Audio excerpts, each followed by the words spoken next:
c'est pas possible ñuy taxaw fii di daggi ne di def lu leen neex ci réew mi daam non loolu moom bu ko nit sa bañ a xalaat c'est pas possible. amul nag amul tënkee moo tax ñuy laajte est-ce que débat bi jar nañu koy poser des questions sur la table war jar na poser. mais il faut que ñëpp xam ne bu ñaari góor jigéen nekkee fee di ko def ñu leen di filmer nit ñi leen gisul.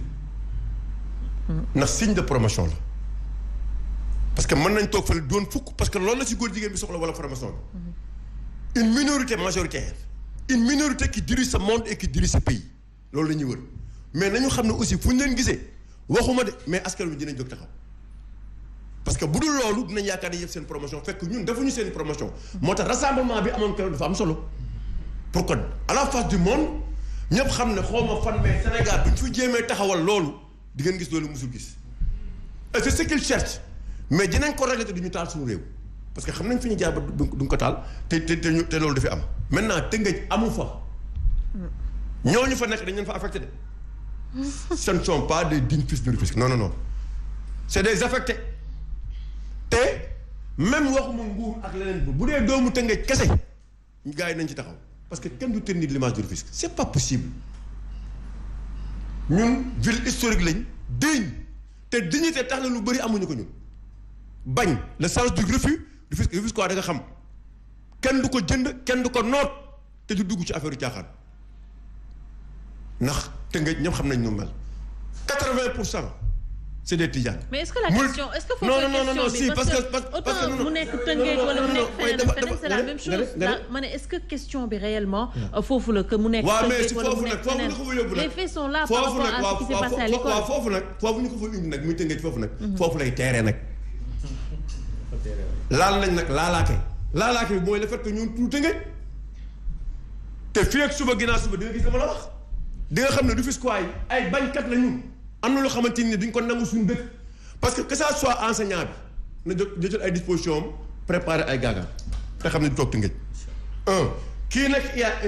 yaa inspecteur bi nañu préparer te xam ne duñu toog foofu dañuy génn si dëkk bi xawma nag ci ban corps syndicat lañ bokk mais syndicat buñ ci mënti bokk booboo ñoom ñu jël ay dispositions dàq leen parce que loolu la aussi il revient aussi au syndicat ñu taxaw bu ñu gisee góor jigéen yow enseignant bi nga taxaw na góor jigéen bii la mi ngi nii parce que il faut ñu leen di dévoiler ñu taxaw leen wane ni diw mii la. ñun parewuñ pour loolu sax wax na dëgg. waaw ay góor jigéen di jàngal doomu Sénégal yi. c'est ça parce que loolu nekk jàngalekat boo xam ñun xam nañ ni yëfi góor jigéen ngay def. war nañ ko dinañ la dénoncer avec la dernière énergie. génne la ci classe bi xam nga jàngal doomu jàmbur yi di leen jàngal yëfu góor jigéen. mu leer nañ ñu xam ne kii kenn du ko nangu mais heureusement nag tey li ma gis jàngalekat yi à l'échelle nationale. ñoo naqarlu li prof d'anglais boobu def. waaw moo tax naqarlu li iyaabu Rufisque def. kon nag jàpp naa loolu baax la. mais même ministère bi sax nakarlu na ko. mais ministère bi parce que ñu ngi enquête pour situer les responsabilités. waaw léegi mënuñ caa profité nee na d'accord naa. ils seront sanctionnés gis naa note bi mais mënuñ caa profité rek daan ne waale léegi séminaire yi ñuy dégg ci département yi di wane góor jigéen tamit na arrêté lu tax boolewuñ ko ci. gis nga ñoom tappalekat lañ. ministère éducation nationale mooy lawal ngóor jigéen ci biir njàng mi. maintenant fépp am teg nañ fa seen i bureau genre yoo xam ne liñ ci jublu mooy programme LGBT bi nga xam UNESCO moo ko yore. te ñu demoon sali ak ñoom te ñu dem keroog ki représente UNESCO mer ni Sénégal mooy kan ba réew yëpp di ko nangu Sénégal bëgg a bañ ñu ne ko Sénégal mooy réewum El Hadji Malick Sénégal mooy réewum Serigne Touba Sénégal mooy réewu jullit Sénégal mooy réewum ay musulmans ay chrétiens yoo xam dañoo am ay diine duñ ay athée kon nag président Macky Sall moo war a jël ay responsabilités am daal di siffler la fin de la récréation en faisant quoi mooy ñu génne ay positions yu leer ci njàng mi parce que njàng mi lañ song actuellement après li ñu def ci série yi léegi song nañ njàng mi pour que foofu nag ñu xam nag foofu bu ñu fa amee ndam rek léegi lañ bëgg day gën a gaaw mais loolu mënut a nekk parce que jàngalekat yi duñ ko nangu tey duñ ko nangu foofu laa bëgg jëm mais nen ne waa léegi yow góor jigéen bi dañ la jur nga ne léegi dañ arrêté jur yow est-ce que bu ñu arrêté woon jur yow góor jigéen bi di nga judd ah déet du ñu arrêté jur puisque ñoom ñi ngi defar seen centre de procréation. non parce que non comme ba léegi kay. non Oumar. loolu mooy centre bii ñuy defar bi nga xamante ni yow soxlootul ngay sëy ak jigéen pour am doom wala soxlootul ngay seet góor pour am doom centre bii ñuy defar fii si Guédiawaye centre boobu bu amee góor jigéen daañu mën a dund te pourtant daañu mën a continuer di procréer. mais Pape aussi attends centre boobu également dafay ñëw pour aider ces femmes ces milliers de femmes yoo xamante ne. non j'ai pas dit le contraire mais dama la di problème pour non loolu c'est une petite minorité c'est une petite minorité. c'est des choses qui coûtent extrêmement cher. waaw c'est une petite déglu ma c'est une petite minorité. waaw mais affaire góor jigéen moom. bu la centre procréation assistée boobu. c'est une petite minorité bu ñu waxee femmes yu stérile te puis le paradoxe mooy bërki démb le président français yi taxaw di naan Afrique dañuy jur lu bëri. dañu war a wàññi suñu jur donc ñi naan ñun dañuy jur lu bëri bu ñu wëlbatikoo di naan dañoo stérile kon loolu y a problème. c'est le projet des Illuminati. y a problème mooy population mondiale bi xam lu ñu gëm Pamadar xam lu ñu gëm ñoom les Illuminati dañu gëm ni la population mondiale mi ngi toll ci 8 milliards. d'ici 2100 dañu nar a dem 15 milliards. comme dañoo bari dañoo war a wàññeeku parce que dootuñu mën a dund sur terre loolu lañ gëm ñu wuuteeg ñun li ñu yàlla subhaanahu wa taala wax ak ni ñu war a yokkee xeetu yonent bi sallallahu alayhi wa sallam loolu moo lay wane moo tax xoolal Sénégal gratuité césarienne bi loolu ci objectif boobu la jëm gratuité césarienne mooy jigéen joo xam ni bu waree jur normalement nañ ne ko demal def césarienne pour boo dee jur césarienne doo bari doom parce que boo amee ñetti doom ñun la wóoratul arrêtel sa njur boo amee doom benn doom ab jeune couple bu ñu amee benn doom hôpital ba ñuy amee doom lañ leen wax def leen planning familial. c'est ça si. alors que planning familial bi soxlawuñu ko ñoom parce que ñun xam nañ ci suñu aada ak suñu cosaan nan lañ doon sooree leen jur gi ba boo xoolee mag ak rakk ñaari at lañ doon magante te pourtant yëpp amu fi woon. mais ñuy def avortement médicalisé yooyu yëpp di ko def parce que l'objectif final des Illuminati c'est de réduire la population mondiale mooy na góor ak góor sëy mooy góor jigéen na jigéen ak jigéen sëy bu kenn amati doom loolu lépp dafa nekk ci objectif bi ñu yore pour xeex màbbal ngëm-ngëm. non mais yàq jikko yi loolu mooy xam nga loolu c'est-à-dire que ñoom mu yeggali seen objectif mooy détruire l'humanité. voilà c'est ça l'objectif final. ñoom c'est ça l'objectif final. c'est ça que l'objectif. maintenant yemul rek ci enseignement de. bien sûr. ak ci miyaa dafa am lu ñu gëm ñoom gis nga dañu xam seen cible sànq professeur wax na ko finance ci la bokk. moo jiitu. mooy kër boole mooy kër bi xaalis bi c'est-à-dire ku leen xeex dinañ la associer dootoo exister santé ci la bokk boo leen jaaxlee ñu piquer la nga faatu. dama la non dama lay wax des secteurs clés des secteurs de souveraineté yoo xamante ni ne dañ fa nekk ñoom pour que boo leen naree détruire ñu détruire la l'autre secteur c'est la justice boo dof loo xamuñu sa pexe ñu tëj la te ñu ngi ci seen logique bi ñu nekk mais maintenant ñun xamuñu xooluñu état dans ça ñun foi la ñuy xool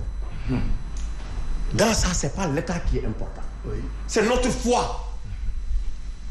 et notre foi va parler notre foi va réagir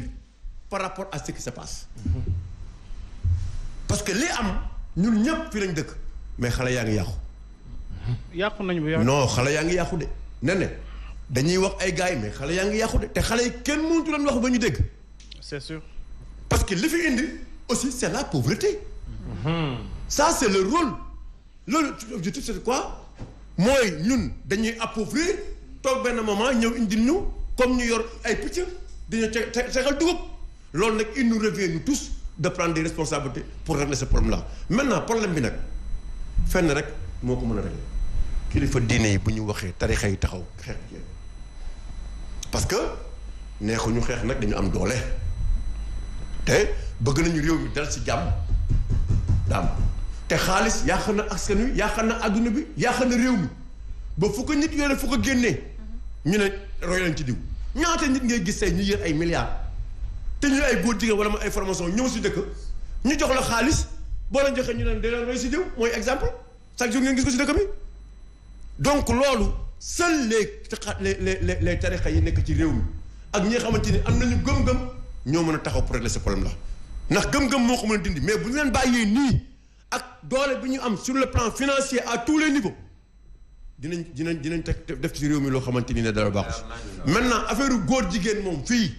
yéen si yéen la ñuy commencer yéen enseignants yi daam c'est un défi professeur fii nga toog ren datu élection yi duñ ko nangu ngir yàlla bëgg nañ ci cas bi pareil si c'est cas pareil l'homosexualité kii nga xamante ni moo bind texte bi au-delà du combat que les Rufisquois vont mener aidez-nous aussi à ce que ce gars-là soit démasqué et ça vraiment ñu ngi leen ko ñaan si ten il ne mérite pas d'avoir un projet d'enseignement au Sénégal responsabilité yi ñi jël ay jàngale wàllu góor jigéen mérité wuñu ñu leen di dénk suñu jàngalay doom là on est intransigeant sur cette question café wuñ ko réewuñ oui professeur non waaw xam nga affaire góor jigéen yi man du ma partagé pessimiste yi wax naan non optimiste yi wax naan non du fi am pour man ils sont déjà là. Il y a un sociologue qui est en train d'écrire nee na su paree est-ce que dina ko ñemee proposer des enquêtes, un mémoire sur la nouvelle corniche et l'homosexualité. La nouvelle corniche et l'homosexualité. Corniche bi c'est pas gratuit. dañ fi bind libérez vos envies.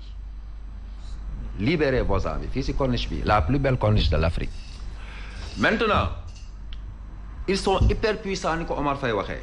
xam nga nu ñu koy waxee dans l'Organisation mondiale de la santé terme homosexuel amu ci de xam nga lu ñu ci bind. Forme originale de sexualité ak liberté sexuelle noonu lañ ko tuddee. Noonu lañ ko tuddee forme originale de sexualité. Jusqu'en 1920 l'homosexualité était rangée parmi les maladies mentales. Jusqu'en 1920 par l'Organisation mondiale de la santé un homosexuel était un malade et effectivement c'est un malade parce que yàlla moo ne malade la. Mais ñu dem ba tey am nañ ay université dem ba nga xam ne nii am nañ ay bibliothèques di bind seeni livres am ay sociétés qui sont partout dans le monde ils sont là te gis nga finance bi nga wax foofu la ñuy jaar xale yi parce que Cheikh Hamidou Kane dafa wax mu ne la misère est le plus grand ennemi de Dieu sur terre te tubaab bi loolu ba ñu ko comprendre dafa yàgg comme li nga wax rek dañ lay xiifal nit su xiifee amatul ay valeurs ñu ñëw détruire valeurs yi combat école bi loolu je crois que am na ñu mat ci école yi parce que tey waxtaan nañ ci salle de profit je crois que nit ñi dinañ ci wax mais gis nga nen dafa am ma def benn digression rek comme man élève Mame Moussa la xam nga dañuy wax góor jigéen man tey daam dama bëgg ñu def benn seetlu rek ci benn góor bu dóor jigéen. Je vous parle de l'histoire qui se passe à Kébémer. Je crois que tu es au courant. Oui, effectivement. benn élève moo fekk prof philosophie bu jigéen mu taxaw mu xoj ko. ba pour ñu dindi ko élève bi dañu mujj matt élève bi. Avant loolu une semaine avant Madame Ly qui est dans la même école a été séquestrée par des élèves. J'ai parlé avec le proviseur. J'ai parlé avec les IA, j'ai parlé avec la dame, j'ai parlé avec le comité de crise. ñoom Ndiaye ñoom ñëpp waxtaan na ak ñoom. Qu'est-ce qui se passe? Depuis 3 jours Kébémer jànguñ. Vendredi décrété nañ grève totale. Élèves Kébémer yi génn nañ def seen soutien ne bu ñu dàqee seen élèves ñoom ñu taal Louga. Voilà un conflit. Élève bi c'était le 10 mai mu xoj xale bu jigéen bi. Man j'ai tous les documents qui sont là envoyés bi mu ko xojee elle s'appelle Madame Diallo elle est notre collègue professeur de philosophie à Kébémer ñu dem conseil de discipline ñu dàq ko 7 jours xoj sa professeur bu jigéen tentative de meurtre parce que daf ko doon rey la proviseur on s'est parlé au téléphone mu wax ne ñu jël xale bi yóbbu ko hôpital xale bu góor bi ci psychologue mu seet ko waxul leen ne dafa dof mais nee na leen il a de sérieux problèmes mais léegi un élève qui a de sérieux problèmes tu le laisses revenir en classe. Les enseignants ont demandé une seule chose que cet élève là qu'il quitte l'école. mais problème lu mu ko def bu mu xoj. li mu ko def non loolu c'est waaw non mun naa ko expliquer sax c'est-à-dire que. xam nañ ko mais du loolu ak lu mu ko munti woon def. voilà loolu lañ ko su ko fekkoon mu toog sax mu mbéj ko. warul réagir noonu mais xam nga luñ jotee. ci man liñ ma nettali. envoyé ma ko kiñ ko def wax ma ko ñoom ñëpp ñu wax ma ko reconnaître ko tardé na xale bu góor bi te nee nañ gis nañ ko pendant longtemps élève bi muy traîner ci école bi mu ñëw dugg si fëgg ak tànkam dugg daam bi ne ko ou c'est toi qui sors ou c'est moi qui sors mu ne ko génnuma daam bi sëgg di defar ay bagaasam mu xoj ko bu ñu intervenir woon tey néew moo fi am élèves yi taxaw ne ñoom tamit dañuy def loolu donc man damay interpeller ñaari nit ñetti nit d'abord les professeurs de philosophie parce que ci groupe yi ñu ngi ciy wax yu bëri ku nekk di réciter say Machiavel ku nekk di réciter say Jean-Paul Sartre ku nekk di réciter say Elimane Kane c'est très bien mais il faut que les gens fassent des actes il faut qu'ils se mobilisent pour être derrière cette dame qui te na Kébémer elle est là à Dakar avec sa famille parce que élève bu góor bu la xoj doo fa toog ak moom beneen bi mooy les syndicats j'en ai discuté aujourd'hui avec des membres de mon syndicat vous êtes syndicaliste ça ce sont des occasions sur lesquelles il faut sauter pour réunir la famille enseignante parce que loolu dal ko mu nekk jigéen mën na dal lu ne parce que la violence aujourd'hui elle est présente à l'école par le langage et par les actes tey gis naa ci WhatsApp yi par ironie ñu dugal ay prof kenn ki mi ngi sol kumino di jàngale kenn ki mi ngi takk jaaseem kenn ki xawma kuru baay faalam la yor mais bu ñu demee ba toll foofu noonu lu grave damay fàttali la waajo doon waxoon daf ne c'est parce que il y a la violence à l'université qu'on ne pense pas ma ne ko déedéet c'est parce que on a arrêté de penser que la violence s'est instaurée jàngalekat warul juutal ay logique donc man li ma leen di mën a wax mooy faisons bloc te nañu ko xeex cet élève là il n'est plus raison muy dem proviseur bi nee na moom munu ko dàq mais bi ñu waxtaanee ak ñeneen ñi nee nañ mun nañ def proposition ñu dàq ko définitivement mais c'est que ñoom seen conseil de discipline deful proposition ci document yi ñu envoyé pour ñu dàq ko définitivement qu'est-ce qu'on attend est-ce que ça doit être un débat prof bi élève bu góor fekk magum jëmm di ko jàngal philosophie mu xoj ko on se pose la question est-ce que cet élève là doit rester xam nga lu muy indi xam nga daam lu muy indi gis nga damay wax ma ne soldats yi dañuy wax ne on nous tue mais on ne nous déshonore pas mais xam nga ñun enseignants yi lan mooy suñu devise on nous déshonore mais on ne nous tue pas et tant qu'on n'est pas unis parce que combien de fois on nous a déshonorés sur le plan financier même tuuti rek ma ñëw sur le plan intellectuel sur le plan social sur le plan du comportement sur le plan du respect sur le plan de la pensée sur le plan de la pédagogie de tey booyu LPA 13 yi ñoo ñëw génne ñu ne ñun du ñu jàng parce que LPA 13 depuis 2018 seen prof yi dañuy wër di dox ay 2 kilomètres pour jàng parce que mënuñoo am école ñu jël marché yi LPA 13 jox ko ay nit ñoo xam ne mënuñu koo defar ils sont en grève tout ça tombe dans l'école pourquoi or l'école devrait être au centre de la vie mënuñoo toog ci benn àddina boo xam ne dañuy wax naan tout se repose sur l'éducation et on fait de l'éducation le parent pauvre donc gars yi mobilisez-vous élèves boobu nañu ko dàq au niveau de Kébémer sinon ces enseignants là qu'ils continuent leur grève. lu ndaw rek. dina la doon applaudir mais bon lu ndaw rek laa ci non bu ko applaudir def erreur parce que je serais pas d'accord avec professeur. xam nga maa ngi koy wax léegi école dafa nekk instance de socialisation de l'individu. bu nekkee xale boobu dafa def li warul bu ñu ko génnee ci mbedd bi dafay defi ji pire. parce que xale bi aussi bu ñu ko génnee ci école bi mu dem parce que dafa violent ci école bi. bu ñu ko bàyyee dañuy bàyyi ji benn agresseur boo xamante ne en devenir lay doon donc je crois que ni war nañu mën a xool na nañuy fexe ba xale boobu ñu gën ko encadrer école bi en collaboration ak ñi nga xamante ne ñoom ñooy sa famille jéem a xool na nañuy delluwaat xale bi balaa ñu koy jeter parce que bu ñu ko joxul seconde chance bu ñu ko bàyyee mu dem ci mbedd bi boo moytu li développé ci moom mooy ressentiment il a besoin d'être suivi ressentiment boobu nag bu développé ci moom boo moytu waxuma la enseignante boobu mu poñe woon rek mais bu gisee enseignant sax haine lay am ci moom parce que daan enseignant ñoom ñoo yàq sama jàng je crois que ni am na xale yu bëri tey jii xuloog seen prof xeex ak seen prof ñoo tax ñu dàq leen tey ñi ngi ci mbedd mi di taxawaalu te bu doon man daal je crois pour plus de pédagogie war nañ leen mën a accorder seconde chance et puis ñu jàppale leen.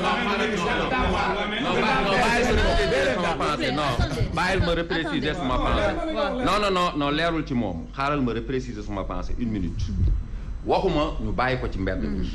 nit enseignant mënul wax ñu bàyyi ko ci mbedd mi loolu du wax afa am ay psychologue conseiller am na ay assistants sociaux mais je dis au niveau de l'école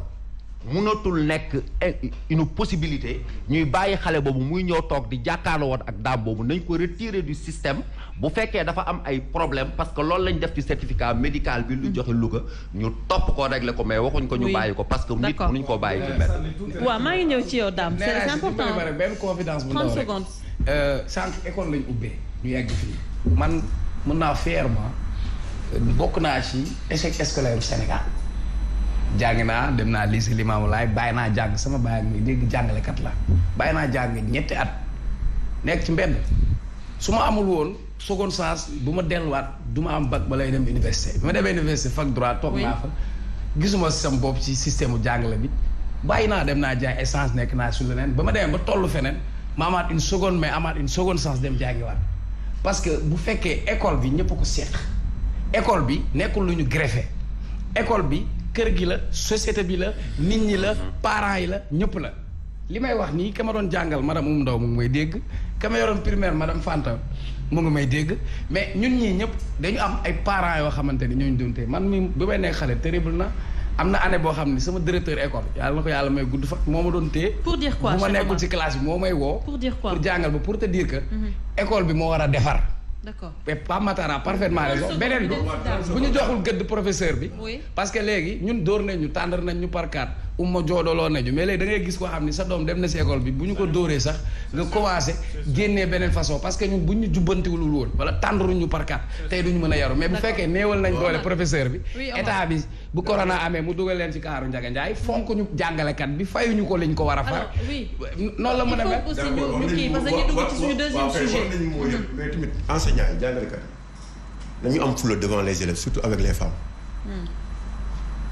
parce que da ngay am ay jàngalekat yoo xamante ne parfois nit ñi nekkee xale yu jigéen ñi dañ leen di yeb dafa am loolu c'est-à-dire que un enseignant boo ko daan gis mu taxaw da ngay xam ne kii enseignant la daam mais léegi da ngay gis léegi école yi tu vas dans les lycées ou à l'université tu vois chaque fois les professeurs avec les filles ñëw taxaw di am ak ñoom yenn comportement yoo xamante ni autant amul woon. boo déggee si maître da ngay daw. boo daan jógee si maître da ngay daw wala nga jëm jàngal da ngay ñëw mais léegi ñoom ñooy topp xale yi ñooy ànd ak ñoom ba fële daw di dawante ak ñoom di leen joxe ay rendez-vous di leen jox fële loolu est-ce que élèves yi dina respecté. di jëlante seen biir. nañu waxante dëgg loolu moo am loolu dafa am moo tax bu ñuy wax ci formation enseignants yi ñoom daam di ko wax ay professeur di ko wax war nañu aussi enseignants yi aussi ñu revoir un peu ñenn sur ëpp pas tout le monde mais ñu ñenn ñi aussi ñu xalaat seen i comportement parce que yu